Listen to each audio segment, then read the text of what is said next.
हाँ, गंधार प्रदेश रहा, उत्थे बौद्ध राज भी रहा, इस विच कोई दो रावां नहीं ने। पर आर्यन का इलाका भी उही रहा, इस विच भी दो रावां नहीं ने। ना तो आर्यन कदे भारती सन। इस तो पहला दा कश्मीर का संबंध सिखां नाल है। तुसीं कहोगे हो किवें? कश्मीर ही सब तो पहला 1571 मेरे सतगुरु नानक पातशाह जी पहुंचे।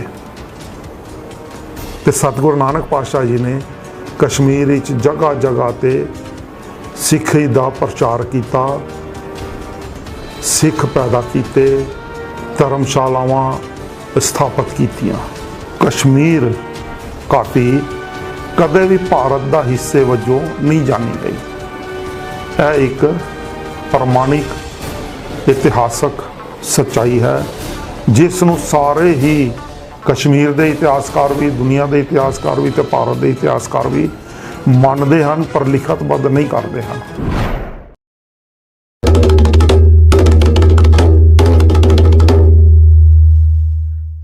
मेरे प्यारे दर्शकों, वाहिगुरू जी का खालसा, वाहिगुरू जी की फतेह।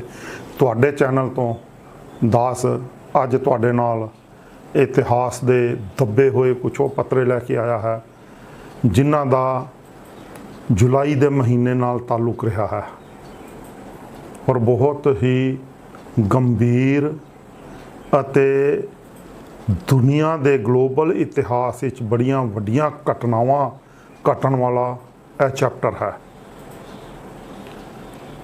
मैं इस चैप्टर नूं कश्मीर अते सिख नां देना।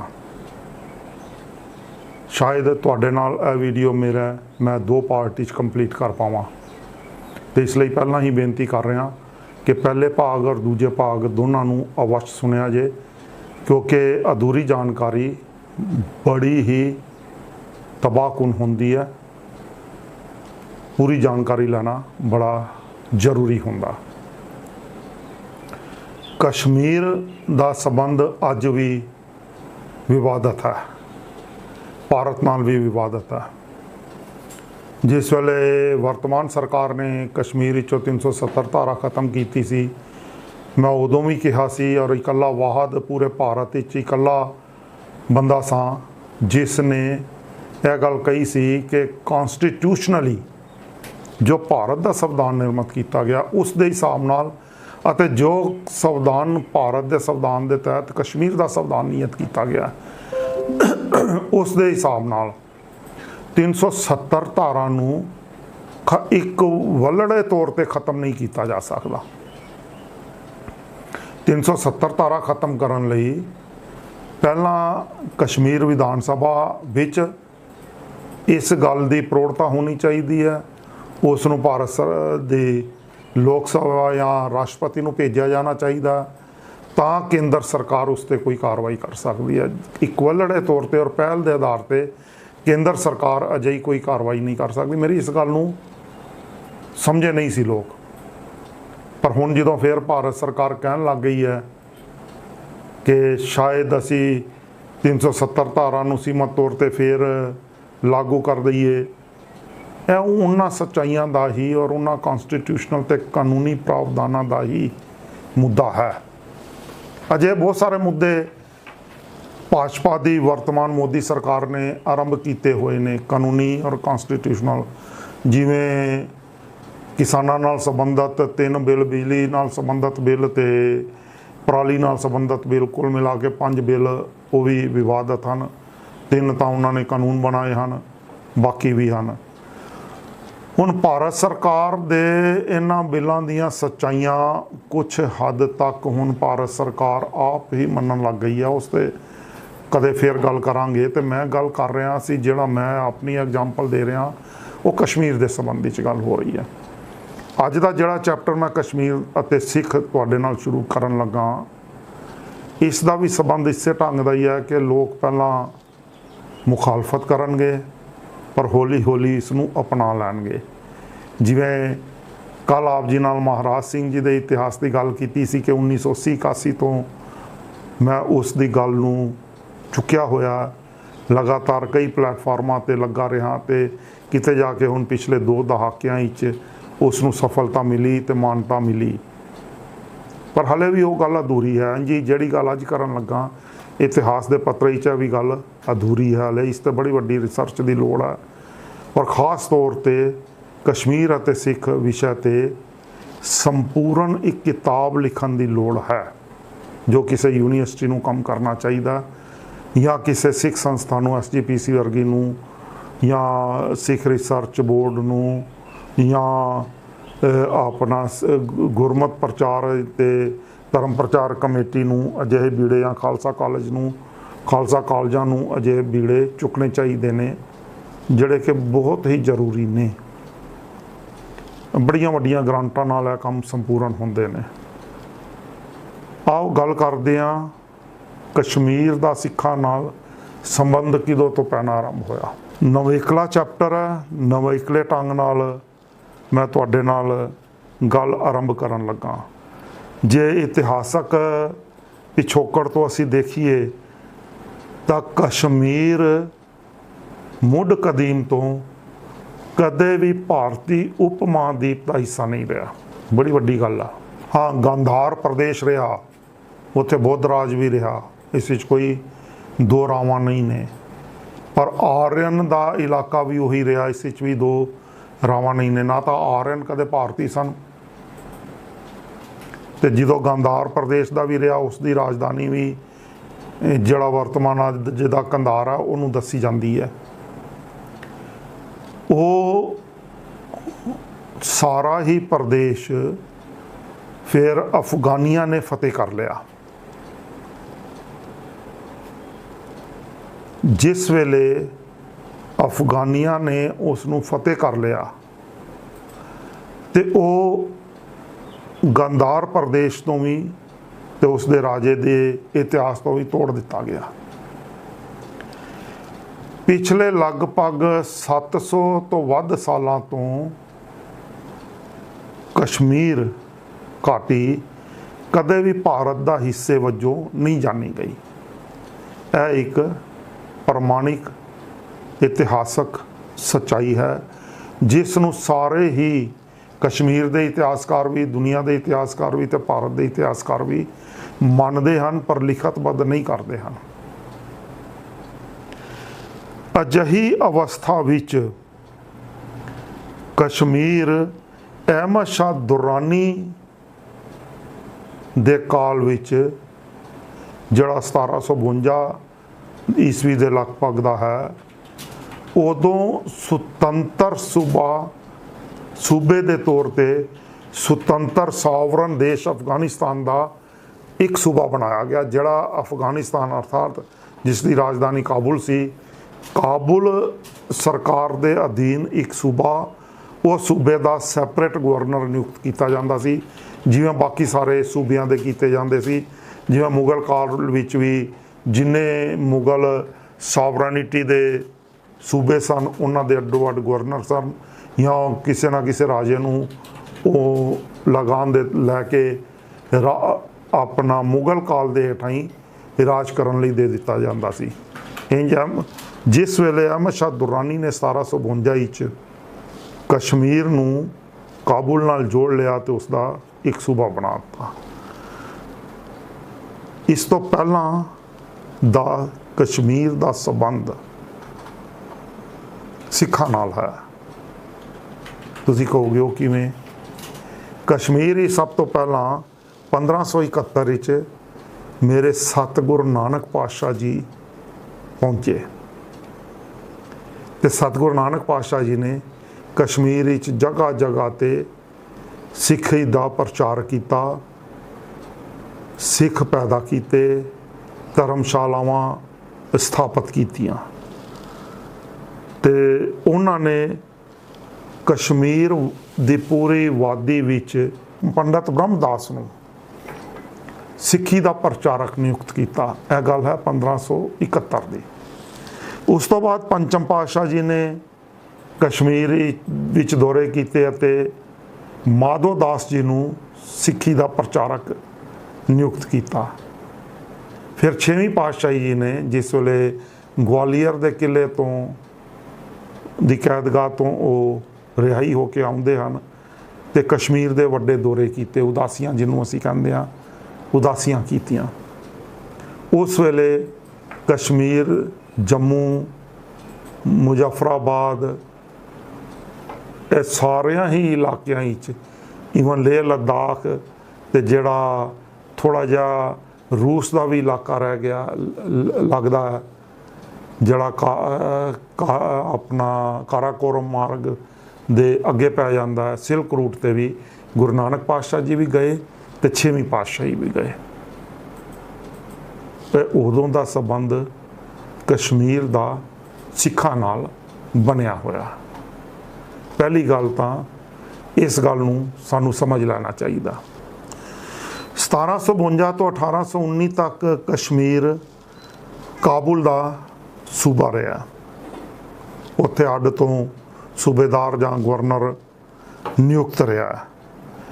1754 ਤੋਂ ਇਸ ਟਾਈਮ ਪੀਰੀਅਡ ਵਿੱਚ ਹੀ 1754, ਮੈਂ ਪਹਿਲਾਂ ਗੱਲ ਕਹੀ 1752 ਤੋਂ 1819 ਤੱਕ, ਇਸ ਪੀਰੀਅਡ ਵਿੱਚ 1754 ਤੋਂ 1762 ਤੱਕ ਕਸ਼ਮੀਰ ਵਿੱਚ ਗਵਰਨਰ ਸੁਖਜੀਵਨ ਮੱਲ ਕਾਬਲ ਦੇ ਸਰਕਾਰ ਨੇ ਨਿਯੁਕਤ ਕੀਤਾ।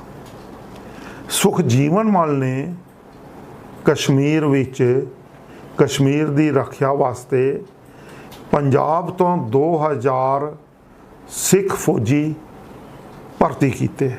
1752 ਤੋਂ 1764 ਦੇ ਦਰਮਿਆਨ ਦੀ ਦਾਸ ਆਪ ਜੀ ਨਾਲ ਗੱਲ ਕਰ ਰਿਹਾ। 2000 ਸਿੱਖ ਫੌਜੀ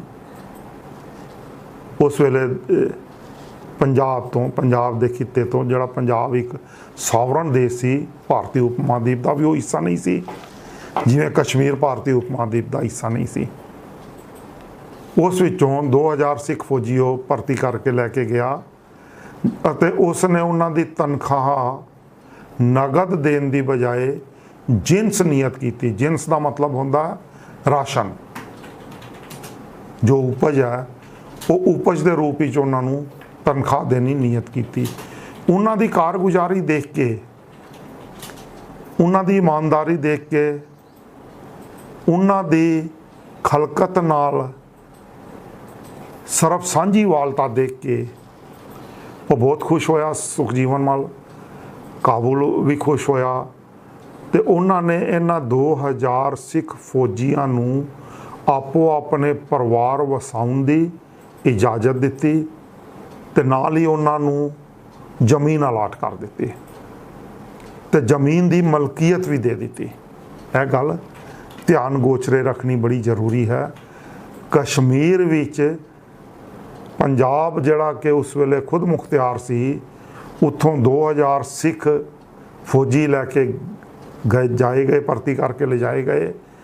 ਪਹਿਲਾਂ ਉਹਨਾਂ ਨੂੰ ਜਿਨਸ ਦੇ ਰੂਪ ਵਿੱਚ ਤਨਖਾਹ ਦਿੱਤੀਆਂ ਗਈਆਂ, ਫਿਰ ਉਹਨਾਂ ਨੂੰ 1752 ਤੋਂ 1764 ਦੇ ਦਰਮਿਆਨ ਉਹਨਾਂ ਨੂੰ ਪਰਿਵਾਰ ਵਸਾਉਣ ਦੀ ਇਜਾਜ਼ਤ ਦਿੱਤੀ ਗਈ। ਫਿਰ ਉਹਨਾਂ ਨੂੰ ਜ਼ਮੀਨਾਂ ਅਲਾਟ ਕੀਤੀਆਂ ਗਈਆਂ। ਜ਼ਮੀਨ ਅਲਾਟ ਕਰਨ ਤੋਂ ਬਾਅਦ ਜ਼ਮੀਨਾਂ ਦੀਆਂ ਮਲਕੀਅਤਾਂ ਦੇ ਦਿੱਤੀਆਂ ਗਈਆਂ। ਇਹ ਇੱਕ ਬਹੁਤ ਵੱਡੀ ਘਟਨਾ ਸੀ, ਜ਼ਮੀਨ ਦੀ ਮਲਕੀਅਤ ਮਿਲ ਜਾਣੀ, ਕਿਉਂਕਿ ਜ਼ਮੀਨ ਦੀ ਮਲਕੀਅਤ ਬਾਬਾ ਬੰਦਾ ਸਿੰਘ ਬਹਾਦਰ ਨੇ ਦੇਣੀ ਆਰੰਭ ਕੀਤੀ ਸੀ। ਨਹੀਂ ਤਾਂ ਜ਼ਮੀਨਾਂ ਹਮੇਸ਼ਾ ਹੀ ਰਾਜੇ ਦੇ ਨਾਂ 'ਤੇ ਬੋਲਦੀਆਂ ਸਨ।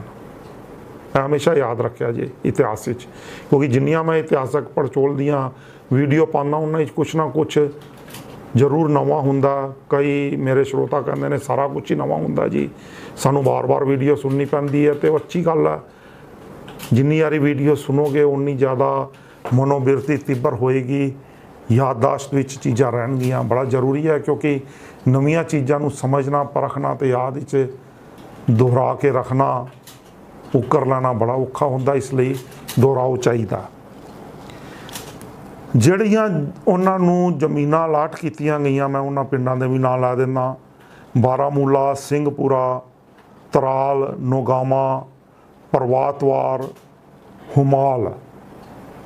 ਇਹਨਾਂ ਥਾਵਾਂ ਦੇ 1754 ਤੋਂ 1762 ਦੇ ਦਰਮਿਆਨ 2000 ਸਿੱਖ ਫੌਜੀਆਂ ਦੇ ਪਰਿਵਾਰ ਵਸਾ ਕੇ ਇਹਨਾਂ ਪਿੰਡਾਂ ਦੇ ਉਹ ਵਸਨੀਕ ਬਣਾ ਦਿੱਤੇ ਗਏ, ਜ਼ਮੀਨ ਉਹਨਾਂ ਦੇ ਨਾਂ ਕਰ ਦਿੱਤੀ ਗਈ।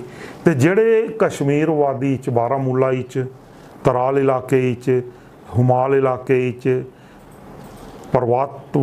ਪਰਵਾਤਵਾਰ ਇਲਾਕੇ 'ਚ, ਨੋਗਾਮਾ ਤੇ ਸਿੰਘਪੁਰਾ ਇਲਾਕੇ 'ਚ, ਇਹਨਾਂ ਸਾਰਿਆਂ ਇਲਾਕਿਆਂ 'ਚ ਦਾਸ ਨੂੰ ਜਾਣ ਦਾ ਮੌਕਾ ਮਿਲਿਆ। ਦਾਸ ਗਿਆ। ਹੁਣ ਵੀ ਮੇਰੇ ਸੰਬੰਧ ਤਰਾਲ ਦੇ, ਸਿੰਘਪੁਰਾ ਦੇ, ਨੋਗਾਮਾ ਤੇ ਬਾਰਾਮੂਲਾ ਦੇ ਬਹੁਤ ਸਾਰੇ ਉਸ ਕਾਲ ਦੇ ਵਸੇ ਹੋਏ ਸਿੱਖਾਂ ਦੇ ਟੱਬਰਾਂ ਨਾਲ ਨੇ। ਮੈਂ ਉਹਨਾਂ ਨੂੰ ਦੱਸਿਆ ਕਿ ਤੁਸੀਂ ਉਸ ਕਾਲ ਤੋਂ ਵਸੇ ਹੋਏ ਹੋ ਤੇ ਤੁਹਾਡਾ ਪਿਛੋਕੜ ਇਸ ਧਰਤੀ ਨਾਲ ਲੜਾਕੂ ਪਿਛੋਕੜ, ਜੰਗਜੂ ਪਿਛੋਕੜ ਰਿਹਾ।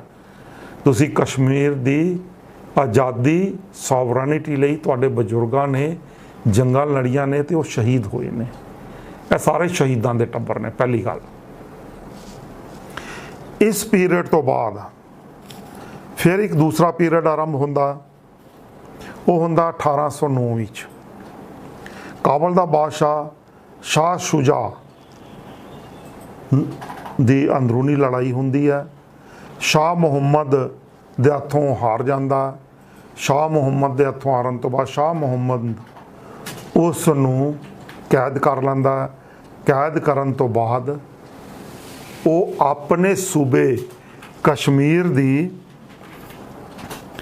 ਇੱਕ ਪਨਾਹਗਾਹ ਤੇ ਉਸ ਨੂੰ ਕੈਦ ਕਰ ਦਿੰਦਾ। ਕਸ਼ਮੀਰ ਦੀ ਜਿਹੜੀ ਉਹ ਪਨਾਹਗਾਹ ਹੈ, ਉਹ ਕਸ਼ਮੀਰ ਵਾਦੀ ਤੋਂ ਅੱਗੇ ਅਤੇ ਬਹੁਤ ਹੀ ਮਹਿਫੂਜ਼ ਹੈ। ਜਿੱਥੇ ਉਹਨੂੰ ਕੈਦ ਕੀਤਾ ਜਾਂਦਾ ਉਸ ਦਾ ਨਾਂ ਹੈ ਸ਼ੇਰਗੜ੍ਹੀ। 1809 ਵਿੱਚ ਸ਼ਾਹ ਸ਼ੁਜਾ ਦੀ ਬੇਗਮ, ਜਿਸ ਦਾ ਨਾਂ ਵਫਾ ਬੇਗਮ, ਉਹ ਕਿਸੇ ਢੰਗ ਨਾਲ ਭੱਜ ਕੇ ਪੰਜਾਬ ਆ ਜਾਂਦੀ ਹੈ, ਜਿਹੜਾ ਕਿ ਖੁਦ ਮੁਖਤਿਆਰ ਸੂਬਾ ਸਿੱਖਾਂ ਦੇ ਅਧੀਨ ਹੈ। ਉਹ ਲਾਹੌਰ ਆ ਕੇ ਲਾਹੌਰ ਸਰਕਾਰ ਕੋਲ ਸ਼ਰਨ ਲੈ ਲੈਂਦੀ ਹੈ।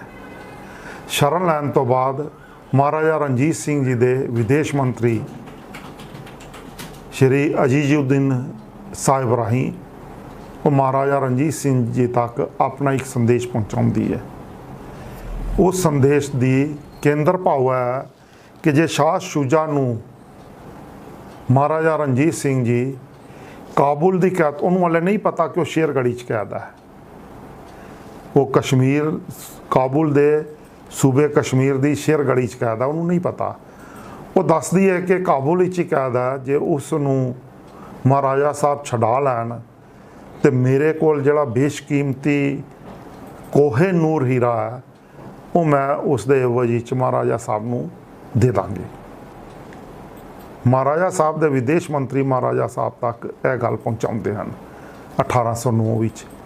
ਇਸ ਗੱਲ ਨੂੰ ਵੀ ਮੇਰੀ ਇਹ ਵੀਡੀਓ ਸੁਣਦੇ ਹੋਏ ਤੁਸੀਂ ਚੇਤਾ ਰੱਖਿਆ ਜੇ, ਕਿਉਂਕਿ ਇਸ ਵੀਡੀਓ ਵਿੱਚ ਹੀ ਇਹ ਵੀ ਪ੍ਰਮਾਣ ਮਿਲੇਗਾ ਕਿ ਕੋਹੇ ਨੂਰ ਮਹਾਰਾਜਾ ਸਾਹਿਬ ਤੱਕ ਕਿਸ ਢੰਗ ਨਾਲ ਪਹੁੰਚਿਆ। ਹੁਣ ਮੈਂ ਇੱਕ ਵਾਰੀ ਫਿਰ ਤੁਹਾਨੂੰ ਵੀਡੀਓ ਦੇ ਵਿੱਚ ਯਾਦ ਕਰਾ ਦਾਂ ਕਿ ਇਹ ਇਤਿਹਾਸ ਮੈਂ ਤੁਹਾਨੂੰ ਤਾਂ ਦੱਸ ਰਿਹਾ ਕਿ ਇਸ ਦਾ ਜੁਲਾਈ ਦੇ ਪਹਿਲੇ ਹਫ਼ਤੇ ਨਾਲ ਹੀ ਸੰਬੰਧ ਹੈ। ਜਿਹੜਾ ਜੁਲਾਈ ਦਾ ਹੁਣ ਹਫ਼ਤਾ ਚੱਲ ਰਿਹਾ, ਇਸੇ ਨਾਲ ਹੀ ਇਸ ਸਾਰੀ ਕਾਰਵਾਈ ਦਾ ਸੰਬੰਧ ਹੈਗਾ। ਮਹਾਰਾਜਾ ਸ਼ੁਜਾ ਦੀ ਮਹਾਰਾਜਾ ਕਾਬੁਲ ਬਾਦਸ਼ਾਹ ਸ਼ਾਹ ਸ਼ੁਜਾ ਕੈਦ ਵਿੱਚ ਹੈ ਸ਼ਾਹ ਮੁਹੰਮਦ ਦੀ। ਉਧਰ ਕਾਬੁਲ ਦਾ ਵਜ਼ੀਰ, ਕਿਉਂਕਿ ਉੱਥੇ ਜਿਹੜੀ ਉਥਲ ਪੁਥਲ ਹੋ ਗਈ, ਉਸ ਉਥਲ ਪੁਥਲ ਵਿੱਚ ਕਾਬੁਲ ਦਾ ਵਜ਼ੀਰ ਫਤਿਹ ਖਾਨ ਵਰਕਜਈ ਕਸ਼ਮੀਰ ਨੂੰ ਆਪਣੇ ਕਬਜ਼ੇ ਵਿੱਚ ਲੈਣਾ ਚਾਹੁੰਦਾ। ਉਸ ਦੀ ਇਹ ਇੱਛਾ ਜੋ ਕਸ਼ਮੀਰ ਨੂੰ ਆਪਣੇ ਕਬਜ਼ੇ ਵਿੱਚ ਲੈ ਲਏ, ਜਿਹੜਾ ਕਿ ਸ਼ਾਹ ਮੁਹੰਮਦ ਦੇ ਕਬਜ਼ੇ ਵਿੱਚ ਹੈ। ਉਸ ਲਈ ਉਹ ਮਹਾਰਾਜਾ ਰਣਜੀਤ ਸਿੰਘ ਜੀ ਤੱਕ ਪਹੁੰਚ ਕਰਦਾ, ਉਹਨਾਂ ਨੂੰ ਸੰਦੇਸ਼ ਭੇਜਦਾ।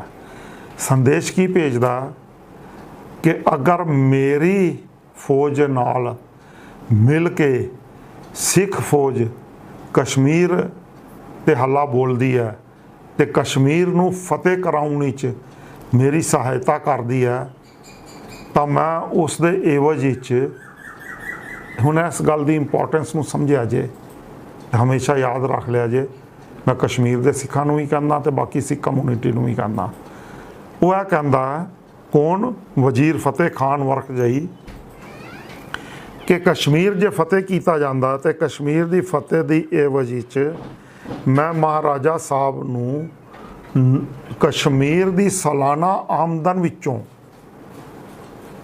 कश्मीर की मालीए की जिहड़ी सालाना आमदन है वो सालाना आमदन विचों 9 लाख रुपया मालिया सालाना सरकारे खालसा नूं दिया करांगा। पहली गल है जे 1809 की गल। दूसरी गल, कश्मीर का जिन्ना भी भूगोलिक खिता वो फतेह करांगा सिख राज दियां सरकारे खालसा दियां फौजां नाल।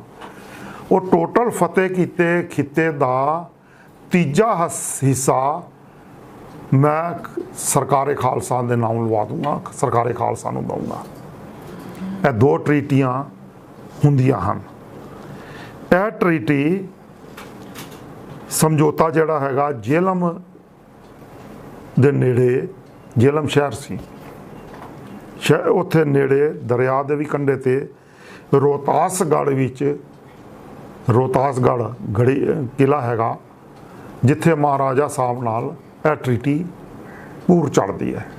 महाराजा साहब इस चीज़ नूं एक्सैप्ट कर लेंदे ने ते वो कहंदे ने सरकारे खालसा दियां फौजां तेरे नाल कश्मीर नूं फतेह करन जाउणगियां।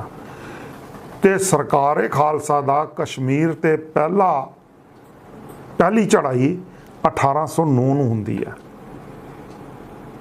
जिहड़ी इस ट्रीटी के तहत हुंदी है। और जिहड़ी यह ट्रीटी हैगी है, इस ट्रीटी का जिहड़ा संपूर्ण जिक्र दास ने जिथों लिया वो इतिहासकार डॉक्टर सिन्हा की किताब तो लिया। वो उस विच खुद इस चीज़ नूं दर्ज करते हैं। इस ट्रीटी के तहत वजीर फतेह खान दियां फौजां नाल सरकारे खालसा दियां फौजां कश्मीर ते अटैक करदियां ने। कश्मीर ते अटैक करन तो बाद दोवां फौजी हरी पर्बत ते जिस वेले कब्जा कर लैंदे ने ते हरी पर्बत ते कब्जा करन तो बाद सिख फौजां दे कमांडर नूं पता चलदा है, उत्थों दे जिहड़े फौजी ते कमांडर कैद किए जाते ने उन्हां राही कि काबुल दा बादशाह शाह शुजा शाह मुहम्मद दे नाल इस वेले शेरगढ़ी च कैद है तो शाह मुहम्मद भी उत्थे ही है। हुण इत्थे सिख फौजां नूं पता है कि बई महाराजा रणजीत सिंह जी नूं शाह शुजा दी घरवाली वफा बेगम ने अपने विदेश मंत्री अजीजुद्दीन राही की संदेश भेजा होया। वो सिख जरनैल सिख कमांडर अपनियां वहीरां फौज दियां शेरगढ़ी वाले पासे मोड़ देंदे ने। हुण शेरगढ़ी च क्योंकि शाह मुहम्मद हारन तो बाद उत्थे पनाह लैके बैठा, बड़ी मजबूत गढ़ी आ वो, उत्थे कमसान की लड़ाई हुंदी है। 400 सिख शहीद हो जाते हैं। 400 सिख शेरगढ़ी ते कब्जा करन लई शहीद हो जाते हैं। अंत शेरगढ़ी फतेह कर लई जाती है।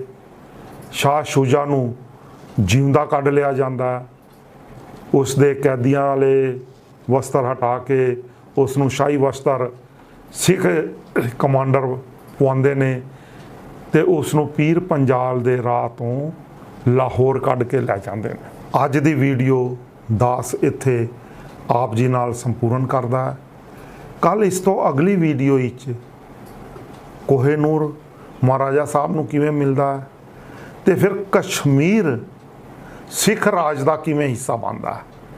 देखो कश्मीर भारत का हिस्सा नहीं बनता, अज तक विवादित है, पर 1809 तो बाद महाराजा रणजीत सिंह जी काबुल कंधार नूं फतेह करन तो बाद कश्मीर सूबे नूं फतेह करके सरकारे खालसा का हिस्सा बनाउंदे हन। किवें बनाउंदे हन, की मल्लां मारियां जांदियां हन, इस दी गल तुहाडे नाल अगली वीडियो विच करांगा। ਇਹ ਤੁਹਾਡਾ ਆਪਣਾ ਚੈਨਲ ਹੈ C5 ਦਰਸ਼ਕਾਂ ਦਾ ਚੈਨਲ ਹੈ। ਦਰਸ਼ਕ ਹੀ ਇਸ ਨੂੰ ਚਲਾਉਂਦੇ ਹਨ ਆਪਣੇ ਪਿਆਰ ਨਾਲ, ਆਪਣੀ ਮੋਹ ਨਾਲ। ਤੇ ਆਪ ਦੇਖ ਕੇ ਵੱਧ ਤੋਂ ਵੱਧ ਇਸ ਨੂੰ ਦੇਖਿਆ ਕਰੋ, ਵੱਧ ਤੋਂ ਵੱਧ ਸਮੇਂ ਲਈ ਇਹਨੂੰ ਦੇਖਿਆ ਕਰੋ, ਵੱਧ ਤੋਂ ਵੱਧ ਆਪਣੇ ਯਾਰਾਂ ਦੋਸਤਾਂ ਰਿਸ਼ਤੇਦਾਰਾਂ ਵਿੱਚ ਇਹਨੂੰ ਪ੍ਰਚਾਰੋ, ਵੱਧ ਤੋਂ ਵੱਧ ਸਬਸਕ੍ਰਾਈਬ ਕਰਾਓ, ਬੈਲ ਦਾ ਬਟਨ ਜ਼ਰੂਰ ਨਪਾਇਆ ਜੇ ਤਾਂ ਜੋ ਹਰ ਨਵੀਂ ਤੋਂ ਨਵੀਂ ਵੀਡੀਓ ਦੀ ਤੁਹਾਨੂੰ ਨੋਟੀਫਿਕੇਸ਼ਨ ਮਿਲਦੀ ਰਹੇ। ਕਮੈਂਟਸ ਜ਼ਰੂਰ ਕਰਿਆ ਕਰੋ ਤੇ ਲਾਈਕ ਕਰਨਾ ਬਿਲਕੁਲ ਨਾ ਭੁੱਲਿਆ ਜੇ। ਇਹ ਤੁਹਾਡੀ ਸ਼ਕਤੀ ਹੈ ਜਿਹੜਾ ਮੇਰੇ ਵਰਗੇ ਬੰਦੇ ਲਈ ਆਸ਼ੀਰਵਾਦ ਬਣ ਜਾਂਦੀ ਹੈ। ਆਪਣੇ ਅਤਿੰਦਰਪਾਲ ਸਿੰਘ ਨੂੰ ਇਜਾਜ਼ਤ ਦਿਓ। ਆਪਣੇ ਪਿਆਰੇ ਦਰਸ਼ਕਾਂ ਤੋਂ ਅੱਜ ਲਈ ਇਜਾਜ਼ਤ ਲੈਣਾ। ਕੱਲ ਇਸੇ ਵੀਡੀਓ ਨੂੰ ਕੰਟੀਨਿਊ ਕਰਾਂਗਾ। ਵਾਹਿਗੁਰੂ ਜੀ ਕਾ ਖਾਲਸਾ, ਵਾਹਿਗੁਰੂ ਜੀ ਕੀ ਫਤਿਹ।